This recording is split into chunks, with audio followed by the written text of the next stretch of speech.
Okay.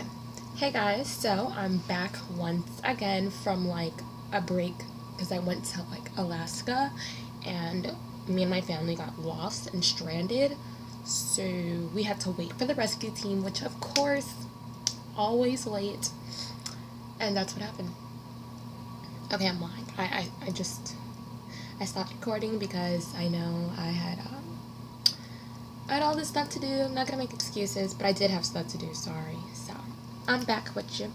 Anyway, so today is sophomore advice. Okay. Um, so I'm just gonna get straight into the video. Um, my Let me give a brief overview of what I did my sophomore year. Um, I, of course, wanted to get all of my requirements out of the way. I wasted no time with that.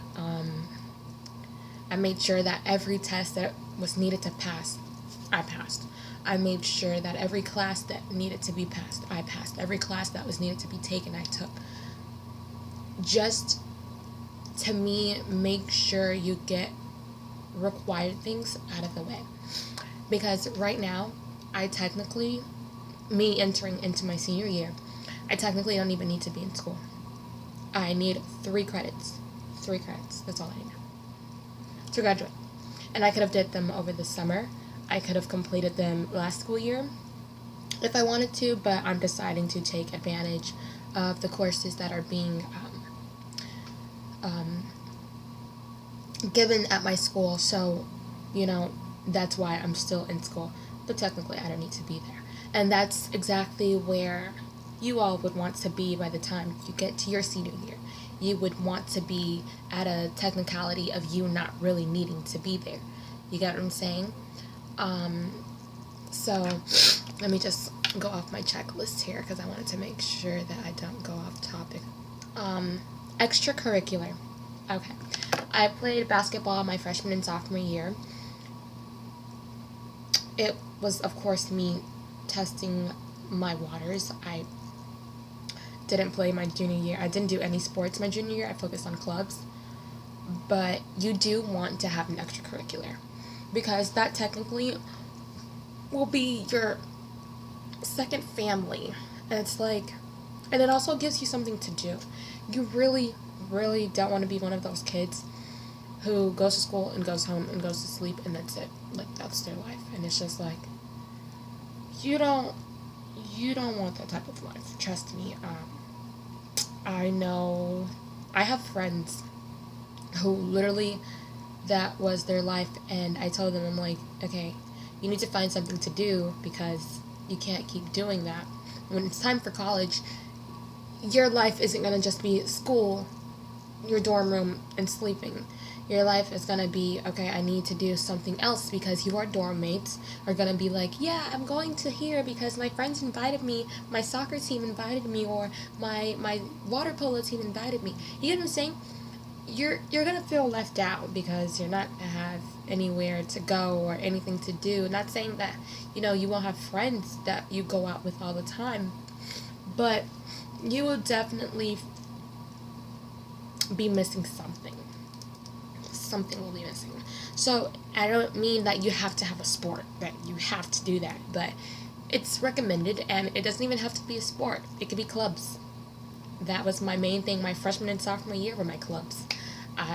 And especially my junior year, that's when I really started getting my leadership roles. I really started getting everything prepared for what I wanted to do my senior year for clubs and etc. It really does help.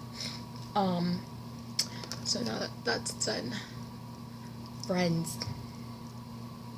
This was something that I think I stressed a lot in my freshman advice video.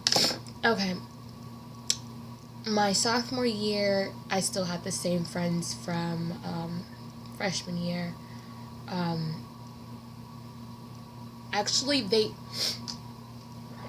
I kind of got to know more people because I told myself, I was like, okay, I'm not always gonna be around my friends. My friends might get busy.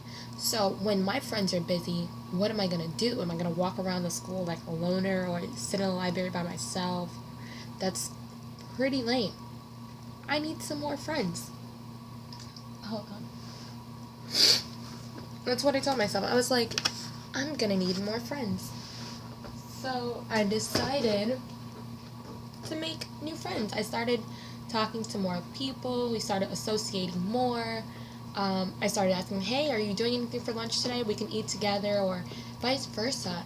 And that really did help with new friendships and etc. So don't get too attached, because things might happen. People start getting their clubs and their friends and their sport friends, and things do happen. Eventually people branch out. So you need to do the same with your friendships. You need to eventually branch out. Okay, that's done. And now, teachers. I'm gonna do this for every category. I'm sorry. Teachers, you really want to start looking at your options, because you need letters of recommendations. This is stuff that I was already thinking about in 10th grade. I don't know how many people were thinking about that, but I got my letters of recommendations this year, and they were from teachers. One of my teachers I had my freshman year, so I let him, that gave him a way to evaluate me. He had me freshman year, and he also had me junior year. So it's like, okay, I've seen her go from this way to this way. You get what I'm saying? How can I put this?